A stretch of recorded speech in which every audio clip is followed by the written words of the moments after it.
students, I am Mamta Singh. Welcome you to our e-lecture series. Today our topic is Database Management System Part 2. Part 1 में हमने देखा था DBA and their roles. So आज का lecture start करते हैं. आज के लेक्चर में हम बाकी बच्चों को जितने भी टॉपिक थे overview of database management system उसको कवर किया है. तो स्टार्ट करते हैं.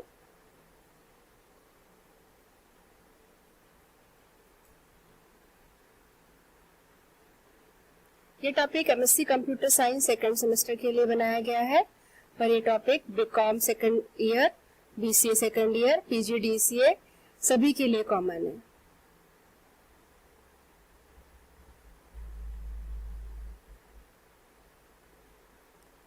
आज के इस लेक्चर में हम कवर करेंगे data dictionary and their components और advantages, DBMS architecture, DBMS users, database languages. तो आइए स्टार्ट करते हैं. Data dictionary. डेटा डिक्शनरी क्या होती है? Data dictionary is the heart of any database management system. It is centralised repository of metadata. What is metadata? Metadata is data about data.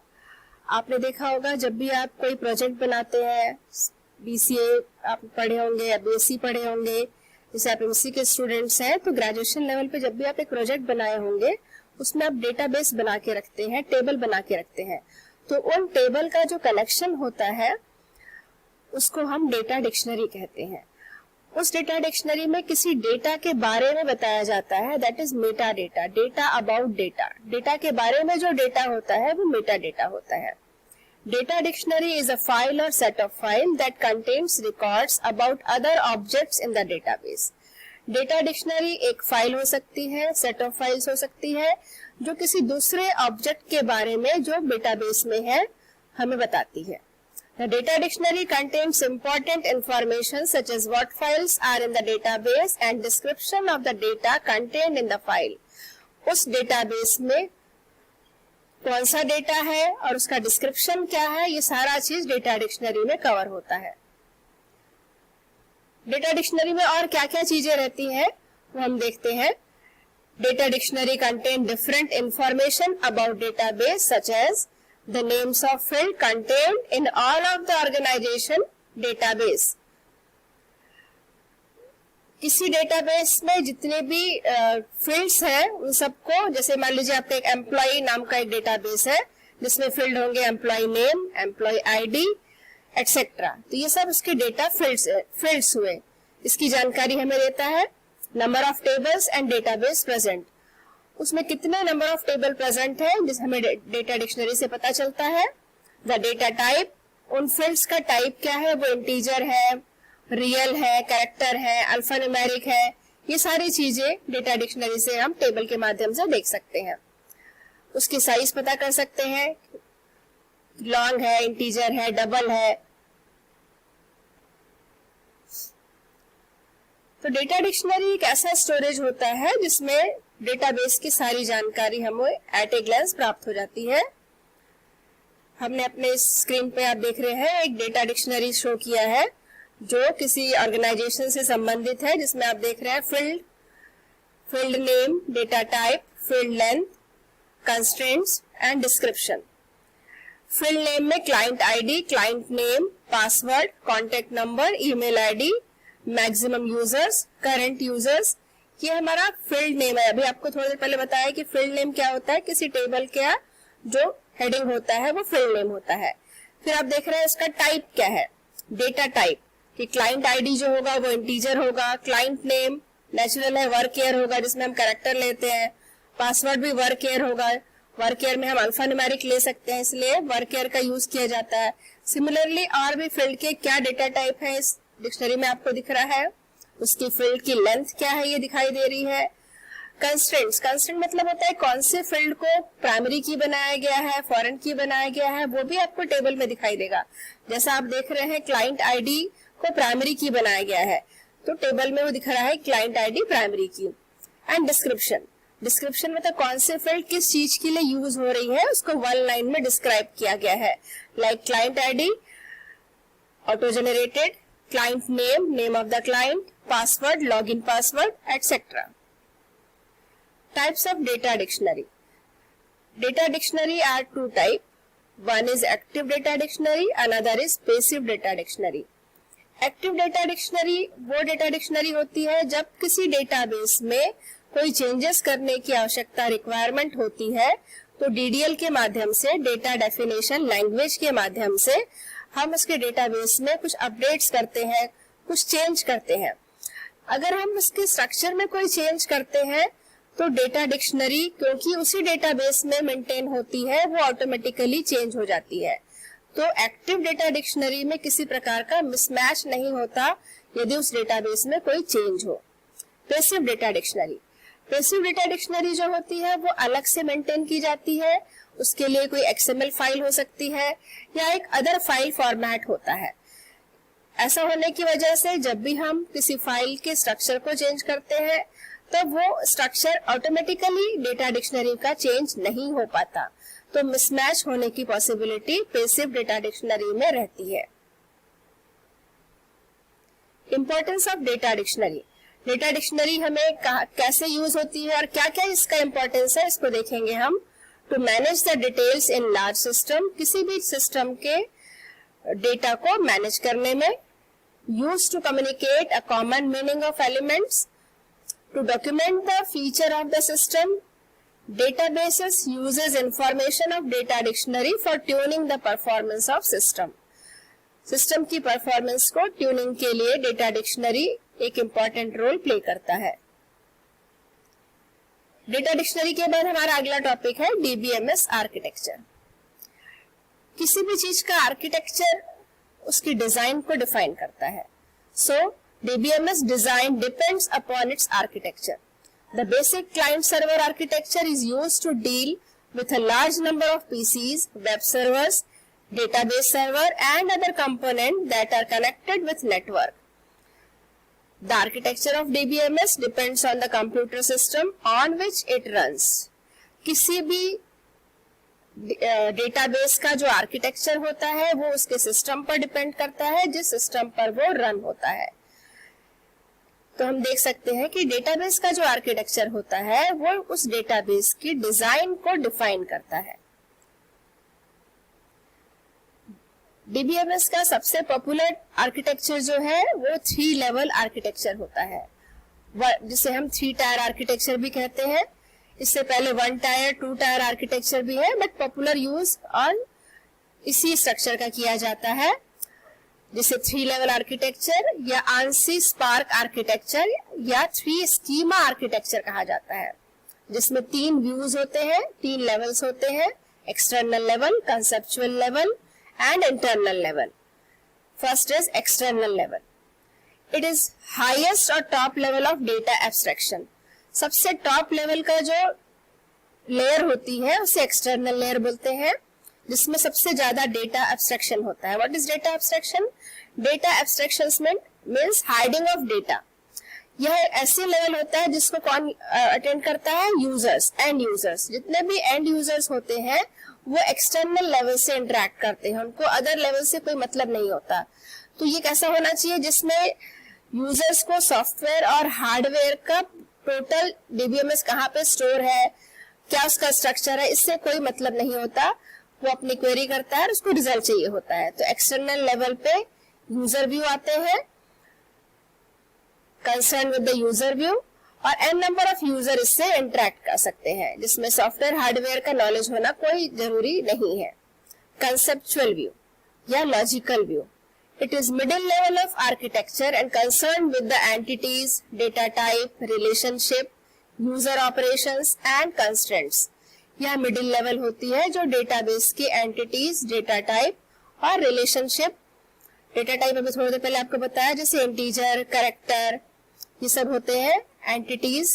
Relationship होती है जो 1 to 1, 1 to many, किसी भी entity और table के बीच में जो रिलेशन है. और यूजर ऑपरेशंस, कंस्ट्रेंट्स, कि प्राइमरी की क्या है, फॉरेन की क्या है, किस फील्ड को बनाई गई है. मतलब बेसिक जो सारा नॉलेज होता है वो कंसेप्चुअल लेवल ही होता है. तो ये मिडिल लेवल होता है. देन इंटरनल या physical view. This is low level of data abstraction. सबसे लास्ट लेवल होता है ये आर्किटेक्चर का, जिसमें knowledge about software and hardware is compulsory. इस लेवल से जो इंटरेक्ट करता है उसे डीबीएमएस का या डेटाबेस का सॉफ्टवेयर और हार्डवेयर का नॉलेज होना जरूरी होता है। It keeps the information about the actual storage of data.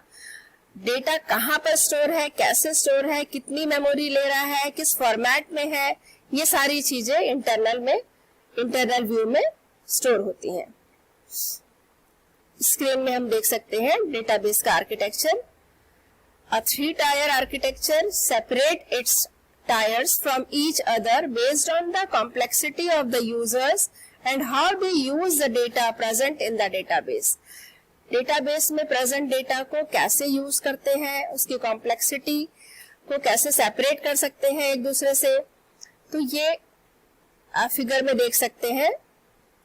सबसे नीचे का जो लेवल होता है वो फिजिकल डेटा ऑर्गेनाइजेशन आप देख रहे हैं, डेटाबेस। देन इंटरनल लेवल हमारा फर्स्ट लेवल है जो इंटरेक्ट करता है डेटाबेस से। फिर मिडिल लेवल है कंसेप्चुअल स्कीमा या लॉजिकल व्यू, ये इंटरेक्ट करेगा इंटरनल स्कीमा से। और सबसे टॉप लेवल जो होता है वो आपका एक्सटर्नल लेवल होता है जिसे हम यूजर व्यू कहते हैं। एंड यूजर इससे इंटरेक्ट करते हैं। इस प्रकार से ये 3 लेवल आर्किटेक्चर डीबीएमएस का होता है। हर एक लेवल का अपना अपना रोल होता है। डेटा इंडिपेंडेंस, जब भी हम डेटाबेस आर्किटेक्चर की बात करें तो डेटा इंडिपेंडेंस भी साथ में आता है, आपने बुक्स में भी देखा होगा। तो डेटा इंडिपेंडेंस ऐसे कोई अलग सा टॉपिक नहीं है, आप इसको बहुत इजीली याद रख सकते हैं कि data independence is capacity to change schema at one level without having change in next higher level. तो डेटा इंडिपेंडेंस एक ऐसी एबिलिटी है जिसमें हम किसी स्कीमा के किसी एक लेवल में जो चेंज करें वो उसके नेक्स्ट हायर लेवल में चेंज का कोई भी इफेक्ट ना हो, उसको प्रभावित ना करे। तो ये इंडिपेंडेंस 2 प्रकार का होता है, logical data independence and physical data independence. जैसा कि नाम है इससे आप समझ सकते हैं, logical data independence, the ability to change the logical or conceptual schema without changing the external schema. किसी भी डेटाबेस के लॉजिकल स्कीमा या कंसेप्चुअल स्कीमा मीन्स डेटाबेस होता है, उसका स्ट्रक्चर होता है, को चेंज करना without changing the external schema.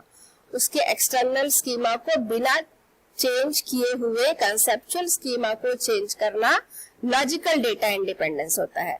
इसी तरह physical data independence, the capacity to change the external schema without having changes in conceptual schema. Just इसका रिवर्स कि एक्सटर्नल स्कीमा में अगर हम कोई चेंज करते हैं तो उसके कंसेप्चुअल स्कीमा में किसी प्रकार का कोई प्रभाव नहीं पड़ना चाहिए। ये क्यों जरूरी होता है? It is necessary to improve the performance of system. किसी भी सिस्टम के डेटाबेस में कुछ जरूरत पड़ती है, कुछ रिक्वायरमेंट पड़ता है तो उसके बेसिक स्ट्रक्चर को चेंज किया जाता है।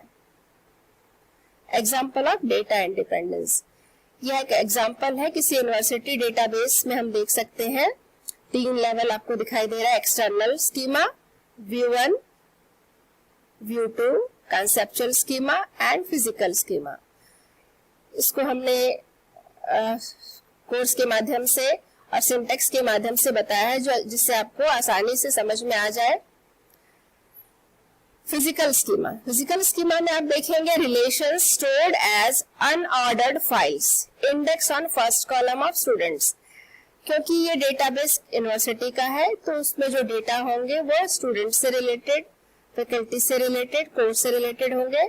तो इसमें हमने शो किया है कि एक फिजिकल स्कीमा में कुछ डेटाबेसेस है जो एक ऑर्डर में या अनऑर्डर में स्टोर है। कंसेप्चुअल स्कीमा, जैसे मैंने आपको बताया था, कंसेप्चुअल स्कीमा जो होता है एंटिटी, रिलेशनशिप, कंस्ट्रेंट, इन सबको डील करता है। तो उसमें आप देख रहे हैं स्टूडेंट्स, कोर्सेस, एनरोल्ड, ये 3 टेबल है। ये 3 टेबल के अलग अलग फील्ड्स है। ये सब सारी चीजें कंसेप्चुअल स्कीमा में आएंगी। एक्सटर्नल व्यू में हम देख रहे हैं view 1, view 2, course info and student info. Course info में कोर्स के बारे में जानकारी, जैसे कोर्स आईडी क्या होगा, उसका टाइप क्या होगा। स्टूडेंट इन्फो में स्टूडेंट आईडी। तो ये सारी चीजें आपको एक एग्जांपल से समझाते हैं। जैसे किसी यूनिवर्सिटी का कोई डेटाबेस है, उसमें यूजर बहुत सारे होते हैं, स्टूडेंट्स हो सकता है, फैकल्टी हो सकता है, यूनिवर्सिटी के हेड्स हो सकते हैं, यूनिवर्सिटी के एम्प्लॉइज हो सकते हैं। तो हर यूजर अपने मतलब का डेटा उसमें से रिट्रीव करता है, तो उससे बाकी डेटा से कोई मतलब नहीं होता है। इसीलिए view 1, view 2 up to view n तक। तो जैसे स्टूडेंट है वो लॉगिन करेगा तो अपने से रिलेटेड जो भी डेटा होगा उसको रिट्रीव करेगा। सिमिलरली अगर फैकल्टी कोई लॉगिन करता है तो फैकल्टी से रिलेटेड इंफॉर्मेशन को वो रिट्रीव करता है। तो ये हमारा third topic DBMS user start करते हैं कि डीबीएमएस को कितने टाइप के यूजर्स यूज करते हैं, वो कितने प्रकार के होते हैं, उनका काम क्या होता है। तो ये 3 प्रकार के यूजर्स होते हैं, and users, software engineers, database admin. And users basically deals only with the highest level of abstraction, may not be concerned with the detail of the DBMS. And user हमें पता है कि सबसे टॉप लेवल पे होता है, इसको database के बारे में कोई जानकारी नहीं होती है, ना ही वो जानकारी लेना चाहता है, वो सिर्फ अपने क्वेरीज सॉल्व करता है। तो वैसे यूजर जो होते हैं वो एंड यूजर्स कहलाते हैं।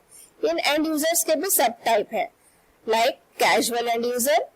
कैजुअल एंड यूजर ऐसे होते हैं जो ओकेजनली डेटा को विड्रॉ करते हैं। They need different information each time. हो सकता है अलग अलग टाइम में वो अलग अलग टाइप की इंफॉर्मेशन रिट्रीव करें। हो सकता है कभी स्टूडेंट के बारे में, कभी किसी कंपनी के बारे में, कभी एम्प्लॉय के बारे में, उनके डेटा अलग अलग हो सकते हैं। They use sophisticated query language to specify their request.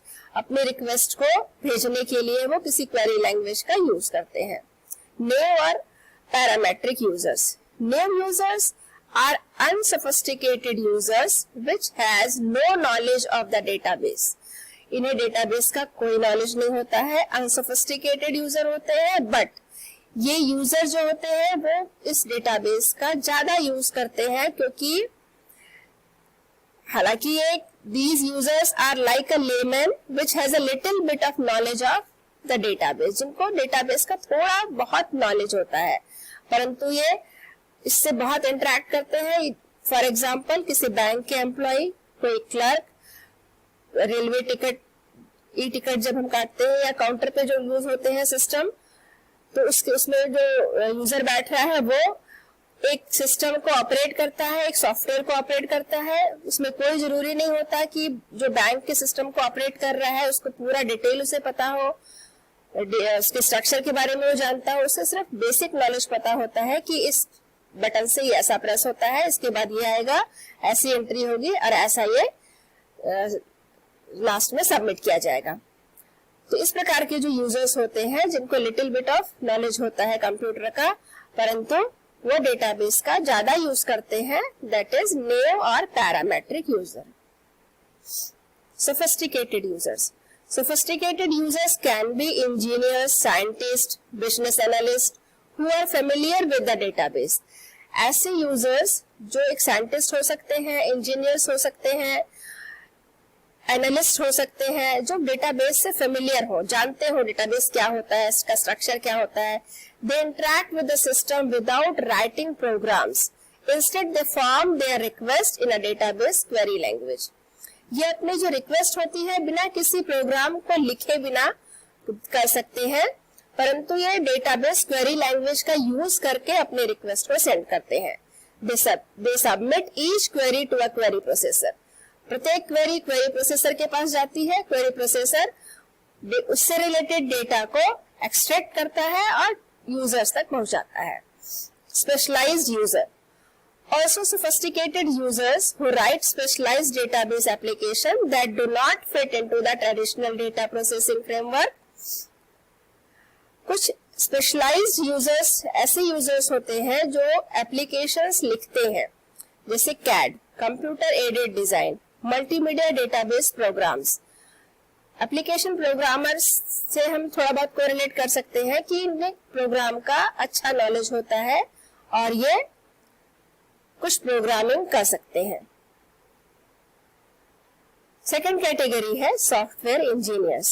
Software engineers को भी 2 सब कैटेगरी में क्लासिफाई किया गया है, application programmer and system analyst.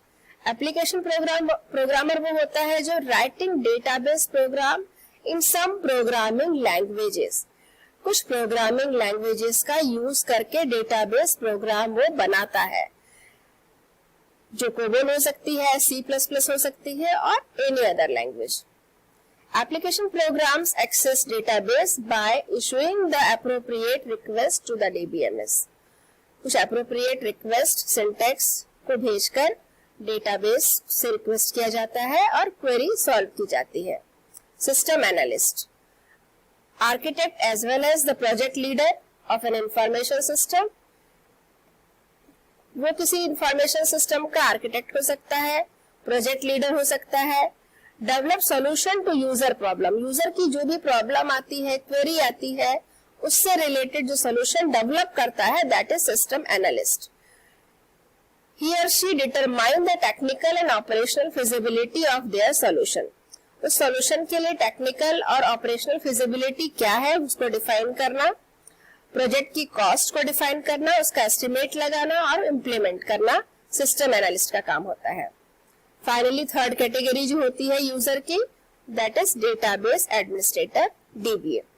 Database administrator एक पर्सन या ग्रुप ऑफ पर्सन होते हैं जो डेटाबेस को अथॉरिटी देते हैं, परमिशंस देते हैं और इनको डेटाबेस का या ऑर्गेनाइजेशन का पूरा डिटेल पता होना चाहिए, सारी जानकारी प्राप्त होनी चाहिए, वो व्यक्ति ही डेटाबेस एडमिनिस्ट्रेटर बन सकता है।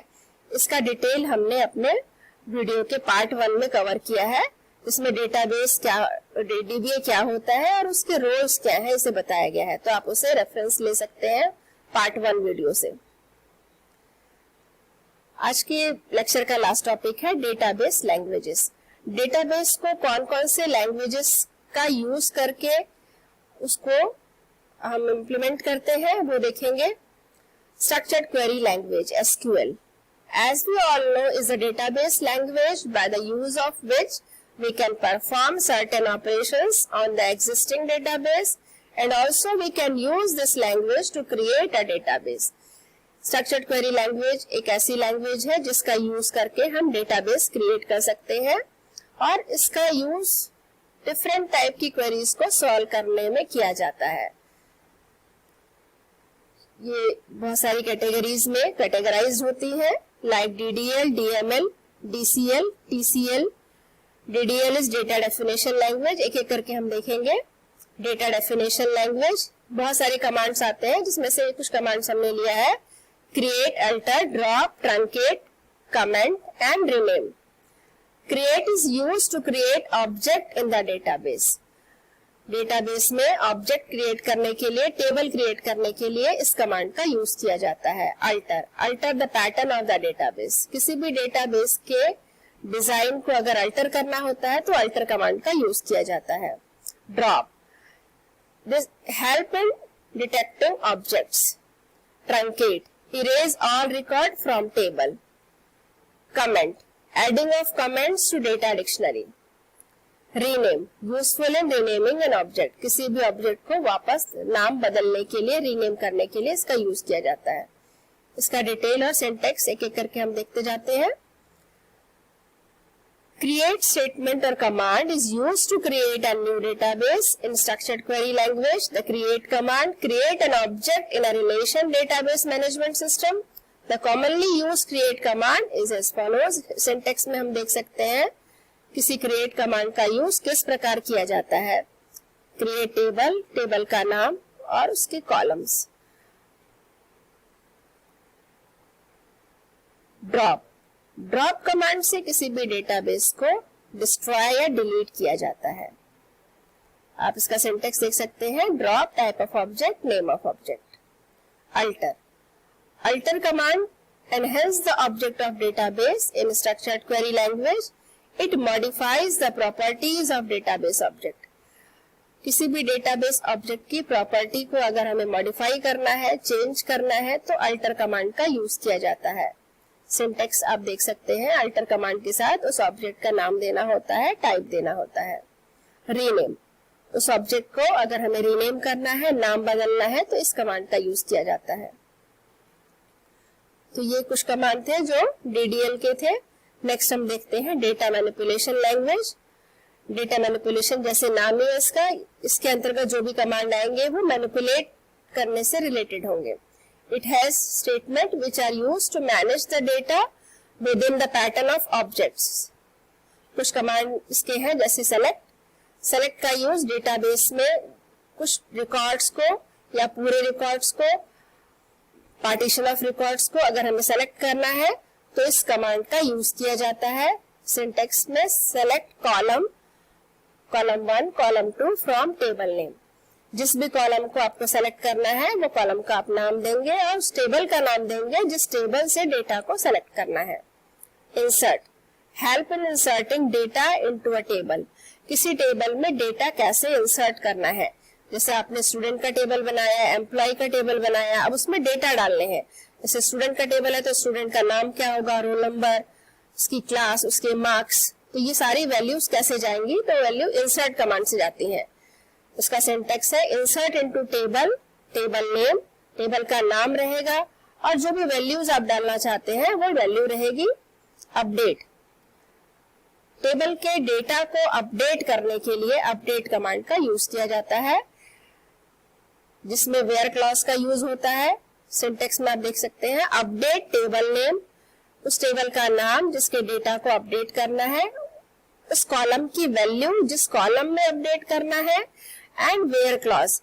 जैसे हम इसका एग्जांपल देख सकते हैं कि ऐसा कोई रिकॉर्ड जिसकी वैल्यू कुछ है, मतलब कुछ आप उसमें स्टैटिक वैल्यू ले ले, तो एक वेयर क्लॉज लगाए कि यदि वो वैल्यू 100 से ऊपर है तो उस कॉलम की वैल्यू जो है, जो रेफरेंस कॉलम है उसकी वैल्यू 10 हो जाए या उनकी लिस्ट आ जाए जो मैनेजर पोस्ट को बिलोंग करते हैं। इस टाइप से कुछ भी आप एक कंस्ट्रेंट लगा सकते हैं कि अगर ऐसा है तो ये होगा, वो वेयर क्लॉज के थ्रू होता है। नेक्स्ट डिलीट, नाम से समझ में आ रहा है डेटाबेस टेबल को अगर हमें डिलीट करना है तो हम डिलीट ऑप्शन का यूज करते हैं। वेयर एक्सप्रेशन भी लगा सकते हैं, एक्सप्रेशन का मतलब कोई कंडीशन कि ऐसा है तो ये डेटा डिलीट हो जाए। एक्सपोर्ट कमांड, एक्सपोर्ट कमांड का यूज किसी पर्टिकुलर टेबल के पार्ट को या पूरे टेबल को एक स्पेसिफाइड लोकेशन में भेजना। Metadata is exported in a metadata file and data is exported in a subdirectory data. Metadata को metadata फाइल में भेजा जाता है और डेटा को एक सब डायरेक्टरी डेटा में एक्सपोर्ट किया जाता है। इसका सिंटेक्स आप देख सकते हैं, टेबल, टेबल का नाम और जो डेटा आपको एक्सपोर्ट करना है वो डेटा को यहाँ मेंशन करेंगे। इसी प्रकार इसका रिवर्स है import, command import the data from a specified location to a new table or already existing table. किसी नए टेबल में या पहले से बने टेबल में किसी डेटा को लेना है, लाना है, तो इंपोर्ट कमांड का यूज किया जाता है। इंपोर्ट टेबल का नाम और जो वैल्यू हमें लानी है। तो ये हमारा DML कमांड था जिसमें हमने 7 कमांड्स देखे। नेक्स्ट हमारा जो लैंग्वेज है that is data control language, DCL. Data control language is syntax similar to the programming language which was used to retrieve the stored or saved data. किसी data जो save data है उसको retrieve करने के लिए या save करने के लिए DCL कमांड का यूज किया जाता है, जिसमें ग्रांट एंड रिवोक कमांड सबसे इंपॉर्टेंट कमांड है। ग्रांट का क्या यूज है, this permits particular users to perform particular task. किसी पर्टिकुलर यूजर को कौन सा टास्क देना है, कौन सी परमिशन देना है, जिसे हम प्रिविलेज भी कहते हैं, ये डिसाइड करता है ग्रांट कमांड। ग्रांट में जो प्रिविलेजेस आती है जैसे रीड, राइट, एग्जीक्यूट, कौन से यूजर को रीड की परमिशन है, कौन से यूजर को राइट की परमिशन है, कौन से यूजर को रीड, राइट, एग्जीक्यूट तीनों परमिशन है, ये डिसाइड करने का काम ग्रांट का होता है।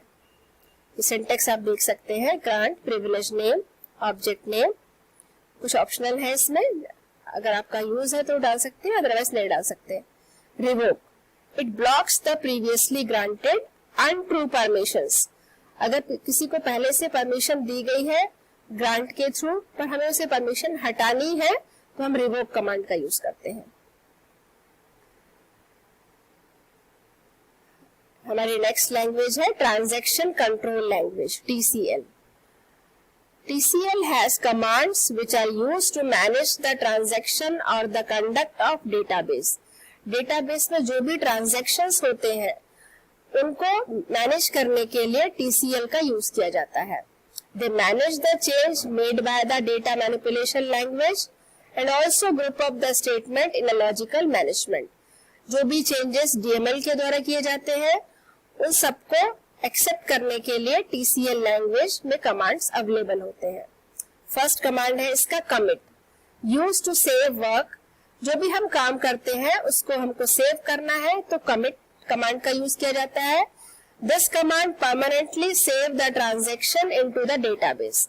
डेटाबेस में किसी भी ट्रांजैक्शन को परमानेंटली स्टोर करना है तो कमिट कमांड का यूज किया जाता है। Roll back, it has a feature of restoring the database to the genuine point since from the last commit. Database को रीस्टोर करने के लिए रोल बैक कमांड का यूज किया जाता है। Save point helps in identifying a point in the transaction can be rolled back to the identified point. किसी भी ट्रांजैक्शन में किसी एक सेव पॉइंट को आइडेंटिफाई करने के लिए सेव पॉइंट कमांड का यूज किया जाता है। Set transaction, use the set transaction statement to establish the current transaction as read only और रीड राइट। कोई भी ट्रांजैक्शन रीड ओनली है या रीड राइट है, इसको एस्टैब्लिश करने के लिए सेट ट्रांजैक्शन कमांड यूज होता है और assign it to a specified rollback the operation performed by set transaction. set transaction statement के द्वारा जो उसके सिंटेक्स होते हैं उसमें स्पेसिफाई किया जाता है कि वो ट्रांजैक्शन रीड ओनली होगा या रीड राइट होगा और फिर उसे परमिट किया जाता है। Thank you. होप सो आज का लेक्चर आपको समझ में आया होगा। तो ये लेक्चर DBMS के ओवरव्यू आज इसी के साथ खत्म होता है। Thank you for watching this video.